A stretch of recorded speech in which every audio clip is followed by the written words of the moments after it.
Today we're looking at something a little bit different. On one side I've got the genuine Selkirk Boomstick, one of the most talked about power paddles around. And on the other side I've got a clone that costs a fraction of the price. Now, from the outside it's easy to make a paddle look like the real thing.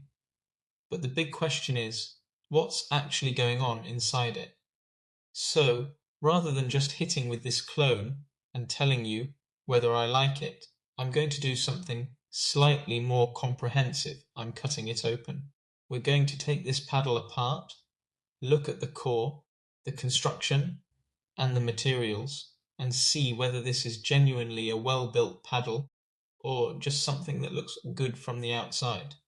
And I have to say, when you see what's inside, I think you're going to be pretty surprised at just how well this thing is put together for the money. I've also got the real boomstick here, so throughout the video I'll talk about where the clone gets surprisingly close and, importantly, where the differences still are. So let's cut it open and see what we're actually getting.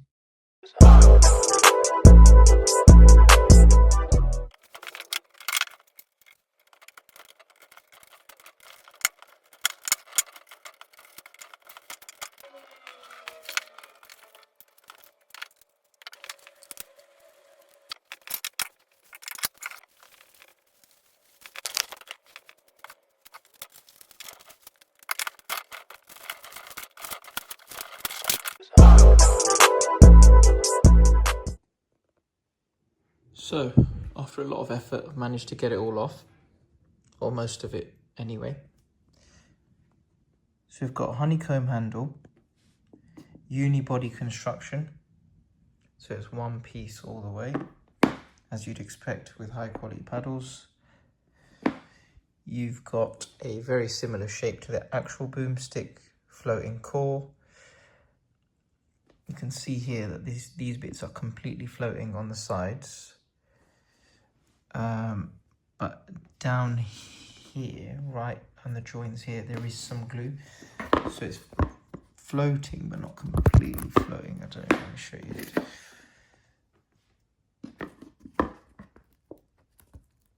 There, you can see there's a bit of glue there. On that bit towards the bottom.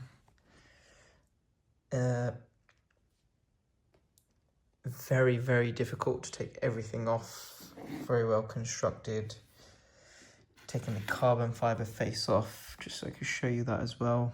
You can see that there are several layers of carbon fiber layered horizontally and then vertically.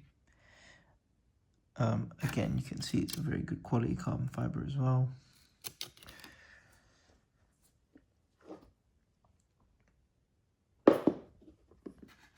Other differences are in the foam. So this is quite a hard foam, and here in the corners you've got a very soft and more pliable foam.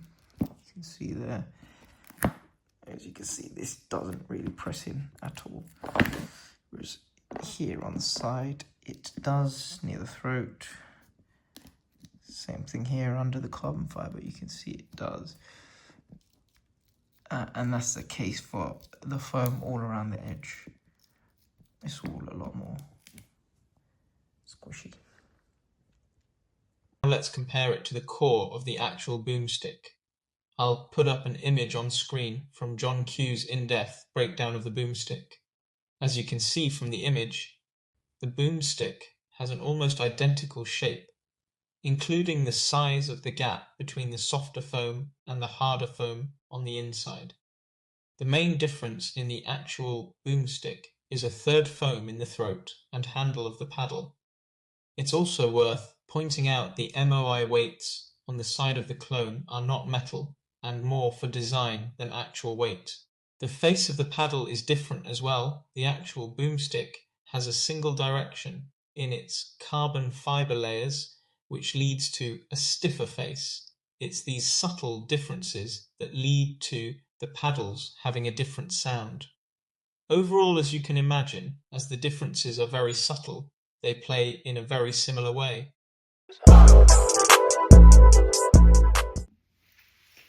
Let's do the sound test. So first we've got the original.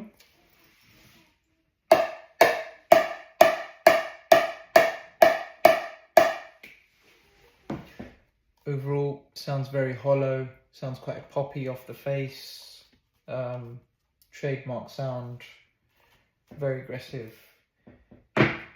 Good overall. Now here's the clone.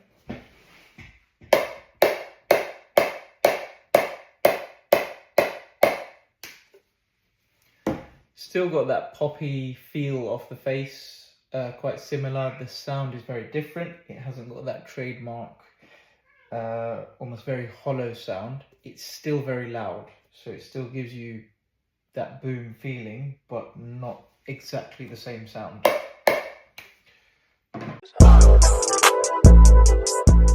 So after playing with it, testing it properly, and actually cutting it open to see exactly how it's been built, what do I think? For the money, I think this paddle is seriously impressive. Firstly, this isn't just something I've hit with for 10 minutes and decided I like. I've tried and tested these, and I've now sold more than 20 of them to local players, so I've had plenty of opportunity to see how they perform and gather feedback, which has been overwhelmingly positive. And what impressed me most from taking one apart is that this isn't simply a cheap paddle made to look like a boomstick. The internal construction is actually remarkably close to the original, and for the price, the overall build quality is excellent. On court, you get plenty of power and pop, but there's also really good spin potential. And you even get a cover included, which is a nice extra considering what you're paying. There are obviously compromises. It isn't sanctioned for tournament play, so if you're regularly playing sanctioned events, this isn't going to replace your tournament paddle. It also doesn't have Selkirk's Infinigrit surface, so while the spin is very good when new, I wouldn't expect the grit on the face to have the same long-term durability as the genuine boomstick. And although the outside of the paddle imitates the boomstick's MOI system, from taking it apart you can see that the MOI feature itself isn't genuinely replicated. If you like a powerful paddle, want something that's genuinely well constructed, and you're looking for something that gets surprisingly close to the boomstick experience for a fraction of the price, I think it's very difficult to argue with the value here. Is it identical to the real boomstick? No. Would I expect it to be for the price? Absolutely not. But for recreational play, club play, or simply someone who wants a seriously capable paddle without spending boomstick money, for me, it's a no-brainer. One final thing I do want to make clear is that not all boomstick clones are built the same. I've bought and tested quite a few from different manufacturers now, and the quality can vary massively. Some have been genuinely very good, while others have been pretty poor. So, everything I've shown you in this video, including the construction, performance, and internal breakdown, relates specifically to this version of the paddle. This particular one is £80, so if after watching this you think this is the right paddle for you, I've put my eBay link to the exact version I've tested in the bio.